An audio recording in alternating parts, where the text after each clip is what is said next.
بسم اللہ الرحمن الرحیم۔ السلام علیکم۔ سلطان صلاح الدین ایوبی رحمۃ اللہ علیہ ایک روز بغداد کی جانب گئے۔ وہاں پر موجود ان کے کچھ عزیز ساتھی کسی مصیبت میں آ گئے تھے، جس کی وجہ سے سلطان خود براہ راست ان کی مدد کے لیے وہاں پر پہنچ گئے۔ وہاں کے معاملات طے کر کے وہ جیسے ہی بغداد سے محل کی جانب لوٹے، راستے میں ان کا گزر کسی ہندو گاؤں سے ہوا۔ وہاں پر بے شمار ہندو آباد تھے۔ یہاں پر ان کو ڈھونڈنے سے بھی بہت مشکل سے مسلمان ملنے تھے۔ ان کا دل بہت عجیب سی گھٹن کا شکار ہو رہا تھا۔ انہوں نے چاروں جانب نگاہیں گھما کر اس گاؤں کو دیکھا۔ وہ ہمیشہ سے ہی ایک سچے مسلمان رہے تھے۔ ان کا ایک ہی ایمان تھا، اللہ پر یقین رکھنا اور حضرت محمد صلی اللہ علیہ وآلہ وسلم کو آخری رسول اور نبی ماننا۔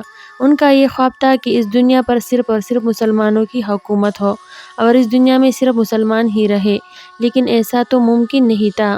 انہوں نے ایک آس بھری نگاہ سے پورے گاؤں کو دیکھا کہ کاش یہ گاؤں مسلمان ہو جائے۔ دل میں حسرت لی۔ انہوں نے اپنے دل کو قابو کیا اور واپس محل کی طرف روانہ ہو گئے۔ لیکن اسے پہلے ہی ایک سفید لباس میں خود کو ڈھانپے ایک لڑکی ان کے گھوڑے کے بالکل سامنے آ گئی تھی۔ سلطان صلاح الدین ایوبی رحمۃ اللہ علیہ نے بروقت اپنے گھوڑے کو روکا۔ اگر وہ نہیں روکتے تو یقیناً اس لڑکی کو نقصان پہنچانا تھا۔ ان کے ساتھ ان کے سپاہی میں سے 5 سپاہی بھی موجود تھے اور ان کا خاص وزیر بھی ان کے ساتھ تھا۔ سلطان اپنے گھوڑے سے نیچے اترے، قدم بقدم چل کر اس لڑکی کے پاس آ کے وہ لڑکی ایسا محسوس ہوتا تھا جیسے کوئی پرنور فرشتہ ہو۔ اس کا لباس بالکل صاف ستھرا تھا۔ اس کی بڑی بڑی آنکھیں اس کے نقاب کے ہالے سے چمک رہی تھی۔ سلطان صلاح الدین ایوبی کو وہ لڑکی بہت نیک لگی۔ اس کے پاس جا کر ان کو وہ لڑکی کوئی معمولی لڑکی نہیں لگی بلکہ ایک پرنور روشنی لگی۔ انہوں نے اپنے قدم اس لڑکی سے چند قدم پہلے ہی روک لی اور اپنی آنکھیں جھکا کر اس لڑکی سے پوچھنے لگی، یہ تم کیا کر رہی ہو؟ اس لڑکی سے پوچھنے لگی کہ یہ کیا طریقہ ہے کسی کے گھوڑے کے سامنے آنے کا؟ ان کا لہجہ نہایت نرم تھا۔ اس لڑکی کی آنکھوں میں آنسو تھے۔ وہ بھیگی ہوئی آواز میں کہنے لگی، سلطان معظم، میں دکھیاری ہوں، میرا کوئی نہیں ہے۔ میری زندگی یہاں کی ظالم پنڈت نے برباد کر دی ہے۔ اس کی آواز میں اتنا دکھ افسوس تھا کہ سلطان صلاح الدین ایوبی نے بے ساختہ سر اٹھا کر اس لڑکی کی جانب دیکھا، جس کی آنکھوں سے آنسو چھلک کر اس کے نقاب کو بھگو رہے تھے۔ سلطان صلاح الدین ایوبی پریشان ہو گئے تھے کیونکہ ان کو یہ لڑکی بہت پریشان لگی تھی۔ انہوں نے کہا، کون ہو تم؟ کیا ہوا ہے تمہارے ساتھ اور کس نے کیا ہے؟ ہمیں بتاؤ، ہم تمہیں انصاف دلائیں گے۔ وہ لڑکی کہنے لگی، سلطان معظم، میرا نام رخسار بنت عثمان ہے۔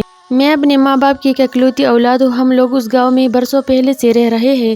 ہم لوگ پردہ دار لوگ ہیں۔ ہم اپنے گھر کے اندر زیادہ رہنا پسند کرتے ہیں۔ میں شہزاد بھی ہوں، لیکن میرے ساتھ بہت برا ہو چکا ہے۔ سلطان نے جب یہ بات سنی کہ وہ شہزادی ہے، وہ بہت متاثر ہوئے اور کہنے لگے، اور ہم لوگ کہیں بیٹھ جاتے ہیں اور میں تمہاری بات سن لیتا ہوں۔ تمہیں پریشان ہونے کی کوئی ضرورت نہیں ہے۔ تمہارا جو بھی مجرم ہے اور تمہارے ساتھ جو بھی ہوا ہے، یقین جانو ہم اس کو بہت بری سزا دیں گے۔ سلطان صلاح الدین ایوبی نے بڑا لہجہ سن کر وہ لڑکی مزید روئی اور سلطان کے پیچھے پیچھے چلنے لگی۔ سلطان ایک کنویں کے پاس جا کر بیٹھ گئے۔ وہ لڑکی بھی ان سے کافی فاصلے پر بیٹھ گئی۔ ان کے سپاہی اور ان کے وزیر ان کی حفاظت کے لیے آگے پیچھے کھڑے ہو گئے۔ سلطان نے اس لڑکی کی جانب دیکھ کر اس کو بولنے کا اشارہ کیا۔ وہ لڑکی کہنے لگی، سلطان معظم، ایک روز ایک پنڈت ہمارے گھر کی دہلیز پر آیا تھا۔ ہم لوگ دروازے پر آیا ہوا کوئی بھی مہمان ہو اس کو تکلیف دے کر اپنی دہلیز سے نہیں بھیجتی ہے۔ وہ پنڈت زور زور سے رو رہا تھا اور کہہ رہا تھا کہ مجھے تمہارے سر کے 3 بال چاہیے۔ میری ماں نے اس کو بیچنا چاہا کیونکہ وہ میرے لیے نامحرم تھا۔ میں کسی صورت بھی اس کو اپنے بال نہیں دے سکتی تھی، لیکن وہ ہماری دہلیز پر گر گیا، منتیں کرنے لگا کہ مجھے اس لڑکی کے 3 سر کے بال چاہیے۔ وہ ہمارے دروازے پر کھڑا تھا کہ اگر میں اس کو اپنے سر کے 3 بال نہیں دیتی تو اپنے آپ کو وہی ختم کر دیتا۔ اس وجہ سے میری ماں کو اس آدمی پر ترس آ گیا اور میرے سر کے 3 بال اس کو دے دیے۔ وہ میرے 3 بال لے کر بہت خوش ہو گیا، چلا گیا۔ میں اس آدمی کو جب تک اپنی دہلیز پر کھڑی ہو کر دیکھتی رہی تھی جب تک وہ میری آنکھوں سے اوجھل نہیں ہو گیا تھا۔ اس کے جانے کے بعد میرا دل ایک عجیب سی کیفیت کا شکار تھا۔ رات کے پہر جب ہم لوگ اپنے گھروں کی کھڑکی اور دروازے بند کر کے سو کے تو رات کے آدھی پہر میری آنکھ کھلی، مجھے بالکل ہوش نہ تھا کہ میں کیا کر رہی ہوں۔ میرے سر پر حجاب نہ تھا، میرے جسم پر دوپٹے کا ایک ٹکڑا نہیں تھا۔ میں بنا اپنے ماں باپ کی پرواہ کیے بغیر اپنے گھر کا دروازہ کھول کر ننگے پاؤں اپنے گھر سے نکل گئی تھی۔ مجھے کچھ علم نہ تھا کہ میں کہاں جا رہی ہوں۔ یہ سب چیزیں مجھے صبح اٹھنے کے بعد یاد تھی کہ میں اپنی زندگی میں کیا کر چکی ہوں، لیکن اس وقت ایسا محسوس ہوتا تھا جیسے مجھے کسی نے اپنے قابو میں کیا ہوا ہو۔ میں سیدھا سیدھا چلتی ہوئی اس پنڈت کے پاس پہنچ گئی اور جا کر اس پنڈت کی گود میں سر رکھ کر لیٹ گئی۔ اس کے بعد مجھے یاد نہیں اس پنڈت نے میرے ساتھ کیا کیا تھا، لیکن سلطان معظم، میں نے کبھی بھی ایسا کوئی کام نہیں کیا جس کی وجہ سے میری ماں کو تکلیف ہو یا ان کی عزت پر آنچ آئی۔ میں مر تو سکتی تھی لیکن ایسا کام نہیں کر سکتی تھی، لیکن مجھے یقین نہیں آتا کہ میں ایسا کام کر چکی تھی۔ صبح کے پہر جب میری آنکھ کھلی تو میں ہمارے گاؤں کی ندی کے کنارے پڑی ہوئی تھی۔ وہ تو اللہ کا لاکھ لاکھ شکر تھا کہ اس وقت گاؤں کا کوئی بھی افراد اپنے گھر سے باہر نہیں نکلا تھا، نہیں تو مجھے بہت سے لوگ بے پردہ دیکھ لیتے۔ میں فوراً ہی اپنے گھر کی جانب بھاگی۔ میری ماں پریشان حال بیٹھی ہوئی تھی، ان کو بھی اس بات کا علم نہیں تھا کہ میں کہاں جا چکی ہوں۔ انہوں نے جب مجھے دیکھا تو وہ مجھ سے سوال کرنے لگی، لیکن میرے پاس جواب دینے کے لیے کچھ نہیں تھا۔ ایسا محسوس ہوتا تھا جیسے میں اپنا سب کچھ ہار گئی ہوں۔ میں اتنے سالوں سے جو اللہ کی خاطر پردہ کر رہی تھی، خود کو چھپا کر اپنے محرم کے لیے رکھ رہی تھی، اس ایک رات میں ہی میرا سب کچھ لٹ گیا۔ میں برباد ہو گئی، میں بالکل چپ ہو گئی تھی، میرے پاس بولنے کے لیے کچھ نہیں تھا۔ ماں مجھ سے بار بار سوال کر رہی تھی لیکن میں ان کو کچھ نہیں بتا پا رہی تھی۔ وہ دن میرے لیے کسی اذیت سے کم نہیں تھا۔ اگلے روز ایک بار پھر وہ آدمی ہماری دہلیز پر کھڑا ہو کر میرے 3 بال مانگ رہا تھا۔ میری ماں نے اس کو ڈانٹ پٹکار کر بھیج دیا کیونکہ اس بار میں بال نہیں دینا چاہتی تھی، لیکن نہ جانے مجھے سے کیا ہوا کہ وہ جیسے میری دہلیز سے نیچے اترا، میں نے اسے آواز دی کر روک لیا اور اس کو اسی پہر اپنے بال کاٹ کر دے دیے۔ میری ماں مجھے حیرت سے دیکھ رہی تھی کیونکہ میں اس وقت اپنے ہوش میں ہی نہیں تھی۔ اس کو بال دینے کے بعد میری ماں نے مجھ سے بہت سے سوال کیے۔ وہ مجھ پر چیخی چلائی، غصے کرنے لگی کہ تم نے اس کو بال کیوں دیے۔ لیکن سلطان معظم، اس آدمی کو جو میں بال دے چکی تھی، اس کے بعد مجھے ہوش آیا تھا، لیکن اس سے پہلے مجھے محسوس ہوتا تھا جیسے مجھے کسی نے اپنے قابو میں کیا ہوا ہو۔ سلطان صلاح الدین ایوبی اس لڑکی کی کہانی بہت غور سے سن رہے تھے۔ وہ مزید کہنے لگی، جس طریقے سے پہلی رات میرے ساتھ ہوا تھا کہ میں اپنا ہوش گنوا بیٹھی تھی، وہ بنا کسی بھی پرواہ کیے بغیر اس پنڈت کے پاس چلی گئی تھی، دوسری رات بھی میرے ساتھ یہی ہوا تھا، اور دوسری رات میں اپنے گاؤں کے بڑے کنویں کے پاس پڑی ہوئی تھی۔ میرے کپڑے جگہ جگہ سے پھٹے ہوئے تھے۔ جب میں اٹھتی تو میرے جسم میں ایک درد کی ٹیس اٹھ رہی تھی، مجھ سے بالکل چلا نہیں جا رہا تھا۔ ایسا محسوس ہوتا تھا جیسے مجھے جانوروں کی طرح نوچا کیا گیا ہو، میرے وجود کو، میری عزت کو تعطر کیا گیا۔ وہ پنڈت نے نہ جانے میرے ساتھ ایسا کیا کرتا تھا۔ رات کی پہر کی مجھے علم ہی نہیں ہوتا تھا کہ میں اس کے پاس پہنچ جاتی تھی۔ لڑکی کی آنکھوں سے آنسو متواتر بہہ رہے تھے، جبکہ سلطان خود اس کی کہانی کو سن کر اب دیدہ ہو گئے تھے۔ انہوں نے اس لڑکی کی جانب دیکھ کر کہنے لگے، کیا وہ اب بھی تمہارے پاس آتا ہے؟ وہ کہنے لگی، جی سلطان معظم، وہ ہر بار ہماری دہلیز پر میرے بال لینے کے لیے آتا ہے اور میں بنا کسی کی بھی پرواہ کیے بغیر اس کو وہ 3 بال دے دیتی ہوں، اور جب میں اسے بال دے دیتی ہوں اس کے بعد ہی مجھے ہوش آتا ہے کہ میں کیا کر چکی ہوں۔ انہوں نے ساری روایت اس لڑکی کی سنی اور کافی دیر تک وہ خود پریشان ہو گئے کہ ایسا وہ انسان کیا کرتا ہے جس کی وجہ سے اس لڑکی کی ہوش ہی نہیں رہتا۔ وہ مزید کہنے لگی، تمہاری ماں کہاں پر ہے؟ وہ کہنے لگی، میری ماں میرے گھر پر موجود ہے، وہ خود بھی بہت زیادہ پریشان ہے، میرا ابا بھی ہم لوگوں سے اب بات نہیں کرتا، ان کے لیے ان کی عزت سب سے بڑھ کر تھی، اور میں اپنی اسی غلطی کی وجہ سے اپنی عزت گنوا چکی ہوں۔ ہمارے خاندان میں ابھی تک اس بارے میں کسی کو کچھ معلوم نہیں، لیکن جس طریقے کی میری حالت صبح سویرے اٹھنے کے بعد ہوتی ہے، اگر مجھے صبح کے وقت کسی نے دیکھ لیا تو میرے خاندان بھر میں بہت بڑی بدنامی ہوگی۔ میری منگنی ہو چکی ہے، کچھ مہینوں بعد میری شادی ہے۔ سلطان معظم، مجھے انصاف چاہیے، اس پنڈت سے پناہ چاہیے، اس کا جب دل چاہتا ہے وہ میرے پاس آتا ہے، مجھ سے میرے سر کے 3 بال مانگتا ہے اور رات کے پھر اپنی ہوش کو بجھاتا ہے۔ میں برباد ہو رہی ہوں۔ سلطان معظم، میں نے آپ کے بارے میں بہت سنا ہے کہ آپ ہر کسی کی مدد کرتے ہیں، کچھ بھی معاملہ کیوں نہ ہو، آپ کسی کو بھی ایسے اکیلے تنہا نہیں چھوڑتے، مجھے اسے پنڈت سے انصاف چاہیے۔ کافی دیر تک سلطان خاموشی کے ساتھ اس لڑکی کو گفتگو سنتے رہے۔ وزیر ان کے پاس ہی کھڑا سب کچھ سن رہا تھا، لیکن ابھی وہ کچھ بول کر سلطان کی نگاہوں میں برا نہیں بننا چاہتا تھا۔ سلطان نے اس لڑکی کی جانب دیکھا اور کہنے لگی کہ اگر اب آج رات کی وہ تمہارے پاس آتا ہے اور تم سر کے 3 بال مانگتا ہے تو تمہیں خود پر قابو رکھنا پڑے گا۔ ان کا صرف یہی کہنا تھا کہ وہ لڑکی روتے ہوئے ایک بار پھر سر نپی میں ہلانے لگی اور کہنے لگی، سلطان معظم، یہ میری بس میں ہوتا ہی نہیں ہے۔ میری ماں خود اس چیز کو لے کر بہت پریشان ہے، وہ تو دروازہ تک نہیں کھولنا چاہتی، لیکن وہ پنڈت تو ہمارے گھر سے تھوڑا ہی دور ہوتا ہے کہ مجھے محسوس ہو جاتا ہے کہ وہ ہمارے گھر کے پاس آ رہا ہے۔ میں اس سے پہلے دروازے پر کھڑی ہو کر اس کا انتظار کرنے لگتی ہوں۔ میں کچھ بھی کر لوں، میں اس سے بچ ہی نہیں پا رہی ہوں۔ میں بہت پریشان ہوں۔ اگر میرے سسرال والوں کو اس بارے میں علم ہو گیا، انہیں معلوم ہو گیا کہ شہزادی ہو کر اپنی عزت گنوا چکی ہوں، تو وہ لوگ میرا رشتہ توڑ دیں گے اور ساری برادری میں یہ بات پھیل جائے گی۔ سب لوگ بھی یہی بولیں گے کہ میں کچی لڑکی نہیں ہوں، میں نے اپنے باپ کی عزت کو روا دوا کیا ہے، بے گناہ ماری جاؤں گی۔ اس لڑکی کی کہانی بہت دکھ بھری تھی۔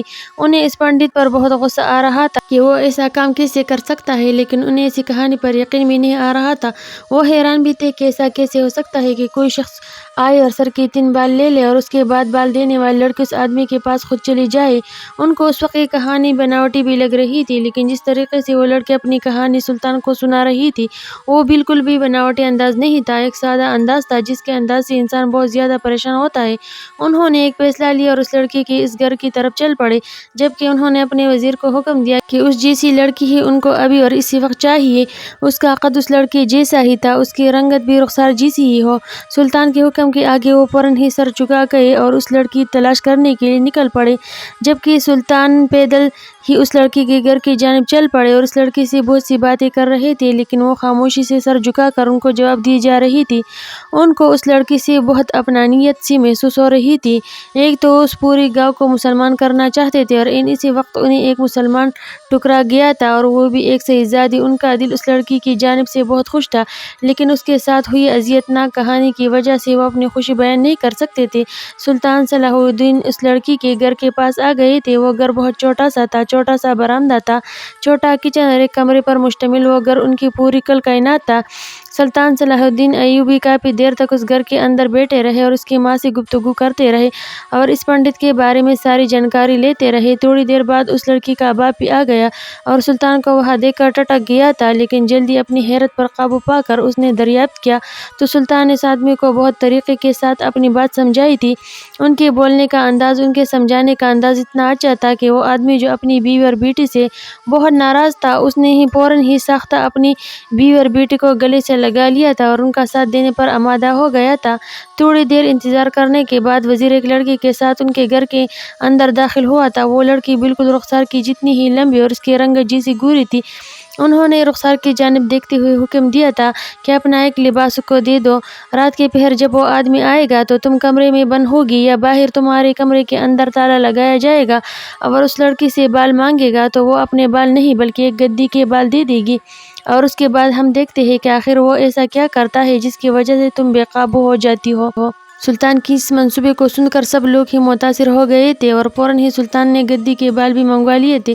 اس لڑکی کو اس کے گھر اندر چھوڑ کر وہ باہر آ گئے تھے۔ انہوں نے پورا دن گاؤں میں جو ہندو پنڈت تھا وہ رخسار کی دہلیز پر ایک بار پھر آ گیا تھا، لیکن اس سے پہلے رخسار کی ماں نے اس کو ایک کمرے کے اندر بند کر دیا تھا۔ جب وہ ان کے دہلیز پر آیا تو وہ فوراً ہی لڑکی جو وزیر اپنے ساتھ لایا تھا اس پنڈت کے پاس آ گئی۔ رخسار اس کو سب چیزیں سمجھا چکی تھی کہ اس کو کس طریقے کا رویہ اختیار کرنا ہے۔ اس نے اپنے طریقے سے رخسار کو سمجھ کر اس سے بال مانگے تو اس نے بنا کچھ سمجھے اور بولی گدی کے وہ 3 بال اس آدمی کو دے دیے۔